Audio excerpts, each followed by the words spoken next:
ಇದು ಶಿವಮೊಗ್ಗ ನಗರದ ಗೋಪಾಳದಲ್ಲಿರ್ತಕ್ಕಂಥ ರಾಜ ಕಾಲುವೆ ನೋಡಿ. ನೀರು ಮಳೆ ಬರ್ತಾ ಇದೆ ರಭಸವಾಗಿ ನೋಡಿ. ಅದೇ ರೀತಿ ನೀರು ಹರಿದುಕೊಂಡು ಹೋಗ್ತಾ ಇದೆ ರಾಜ ಕಾಲುವೆಯಲ್ಲಿ ನೋಡಿ. ರಾಜ ಕಾಲುವೆಯಲ್ಲಿ ಹೆಂಗೆ ನೀರು ಬಳ ಬಳ ಬಳ ಬಳ ಜುಳ್ಳು ಜುಳ್ಳು ಜುಳ್ಳು ಜುಳ್ಳು ಅಂತ ಹೋಗ್ತಾ ಇದೆ ನೋಡಿ. ಹಲೋ ನಮಸ್ಕಾರ. ನಾನು ರಾಜ ಕಾಲುವೆ ಹತ್ರ ಇದ್ದೀನಿ ನೋಡಿ. ಇವತ್ತಿನ ದಿವಸ ಇದು ಹಿಂದೆ ಕಮಿಷನರ್ ಆಗಿರ್ತಕ್ಕಂಥವ್ರಿಗೆ ನಾನು ರಾಜ ಕಾಲುವೆಯಲ್ಲಿ ಹೂಳು ತುಂಬಿಕೊಂಡಿದ್ದೆ, ಕ್ಲೀನ್ ಮಾಡಿಸಿ ಅಂತ ಹೇಳಿದ್ದೆ. ಬೇಸಿಗೆನಲ್ಲಿ ಅವರು ಹೂಳನ್ನೆಲ್ಲ ಕ್ಲೀನ್ ಮಾಡಿಸಿದ್ರು. ಇವಾಗ ನೋಡಿ ರಾಜ ಕಾಲುವೆ ಕ್ಲೀನ್ ಇರೋದ್ರಿಂದ ರಾಜ ಕಾಲುವೆಯಲ್ಲಿ ನೀರು ಹೊಳೆಯಲ್ಲಿ ಚಾನಲಲ್ಲಿ ಹರಿದೋಗ್ತಾ ಇದೆ. ಅವರಿಗೆ ಹಳೆ ಕಮಿಷನರಿಗೆ ಥ್ಯಾಂಕ್ಸ್ ಹೇಳಬೇಕು, ಕಾರ್ಪೊರೇಷನ್ ಸಿಬ್ಬಂದಿಗಳಿಗೂ ಥ್ಯಾಂಕ್ಸ್ ಹೇಳಬೇಕು. ಮಳೆಗಾಲದಲ್ಲಿ ಇಲ್ಲೆಲ್ಲ ನೀರು ತುಂಬ್ಕೊಂಡ್ಬಿಡೋದು, ಗೋಪಾಳದಲ್ಲಿ ಮನೆಗೆಲ್ಲ ನೀರು ನುಗ್ಗೋದು ಅದೆಲ್ಲ ತಪ್ಪಿದೆ.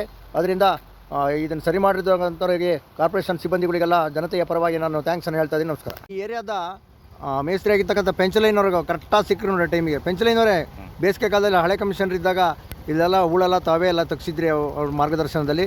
ಈಗೆಲ್ಲ ಸರಿ ಇದೆ ಈ ಸಲ ಮಳೆಗಾಲದಲ್ಲಿ ಆ ಸಮಸ್ಯೆನೇ ಆಗಿಲ್ಲ. ಯಾಕಂದರೆ ಮಳೆ ಮುಂಚೆನೇ ಈ ಹೂಳೆಲ್ಲ ತೆಗೆಸಿದ್ವಿ, ಹಂಗಾಗಿ ಎಲ್ಲೂ ಕೂಡ ನೀರು ಕಟ್ಕೊಳ್ಳೋದಂಗೆ ಸರಾಗವಾಗಿ ನೀರು ಹೋಗ್ತಾ ಇದೆ ಸರ್ ಈಗ. ಓಕೆ, ನಿಮಗೂ ನಿಮ್ಮ ಸಿಬ್ಬಂದಿಗಳಿಗೂ ಹಳೆ ಕಮಿಷನರಿಗೆ ಈಗ ಹೊಸ ಕಮಿಷನರಿಗೆ ಎಲ್ಲರಿಗೂ ನಾನು ಶಿವಮೊಗ್ಗ ವಿರೂಪಾಕ್ಷ ಧನ್ಯವಾದ ತಿಳಿಸೋದಕ್ಕೆ ಇಷ್ಟಪಡ್ತೀನಿ. ನಮಸ್ಕಾರ.